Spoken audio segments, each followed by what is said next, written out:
আর আহলুস সুন্নাহ ওয়াল জামাআর আকীদায় আমরা কোন সাহাবীকে অবমাননা করিনি, প্রত্যেককে সম্মান করি, শ্রদ্ধা করি, ভালোবাসি, সবাইকে আমরা হক বলে বিশ্বাস করি।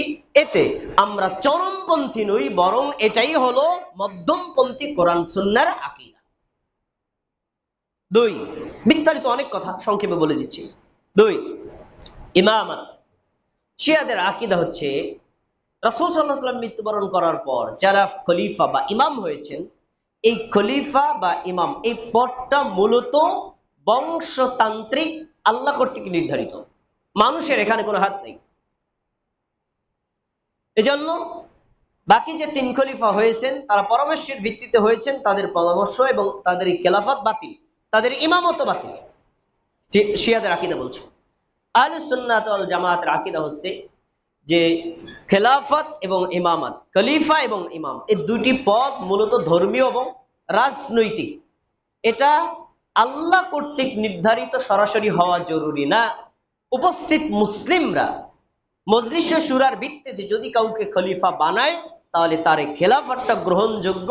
এজন্য চার খলিফার খেলাফতি হক, তাদের ইমামত হক। এজন্য আমরা কাউকে বাতিল ইমাম বলি না, আবার কাউকে একেবারে আমরা নিজের কোলেও তুলে নেই না। আহলুস সুন্নাত ওয়াল জামাতের আকীদা, শিয়াদের আকীদা, পার্থক্য বললাম। এবার আসুন তিন, আল মাসিয়া। শিয়াদের আকীদা হচ্ছে তারা 12 জন ইমামে বিশ্বাস করে। রাসূল সাল্লাল্লাহু আলাইহি ওয়াসাল্লামের মৃত্যুবরণ করার পর রাসূল সাল্লাল্লাহু আলাইহি ওয়াসাল্লামের বংশ থেকে, আহলে বায়ত থেকে তারা খলিফা বা ইমাম হবেন। তারা কারা? প্রথমে আলী, তারপরে হাসান, তারপরে হুসাইন, তারপরে আপনার জাইনুল আবিদিন, তারপরে মোহাম্মদ বাকের, এভাবে যেতে যেতে মাহদি পর্যন্ত 12 জন ইমামই তারা বিশ্বাস করে। এবং এই 12 জনের ইমামের ব্যাপারে তাদের আকীদা হচ্ছে আল মাসিয়াহ। এই 12 জন ইমাম সকল গুনাহ থেকে মাসুম, তাদের কোনো গুনাহ নাই।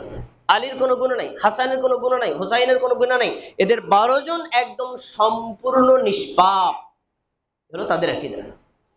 আহলুস সুন্নাত ওয়াল জামাতের আকীদা হচ্ছে আল্লাহ রাব্বুল আলামিন যে সকল ব্যক্তিদেরকে নবী এবং রাসূল বানিয়েছেন, এরা প্রত্যেকে যাবতীয় কবিরা এবং সগীরা সকল ধরনের গুনাহ থেকে মাসুম। তবে তাদের মানবীয় ভুল হতে পারে। দেখবেন একদিন আমাদের নবী ইনশাআল্লাহ বলতে ভুলে গেছেন, ঘটনা আমরা জানি। এটা মানবীয় ভুল, কিন্তু এই ভুলটা আবার আল্লাহ তাআলা সংশোধন করে দিয়েছেন।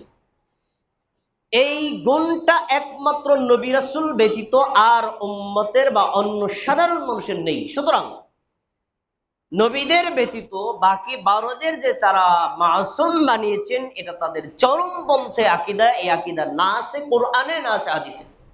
অতএব এই আকীদা পোষণ করা যাবে না এবং এটা সম্পূর্ণ বাতিল আকীদা।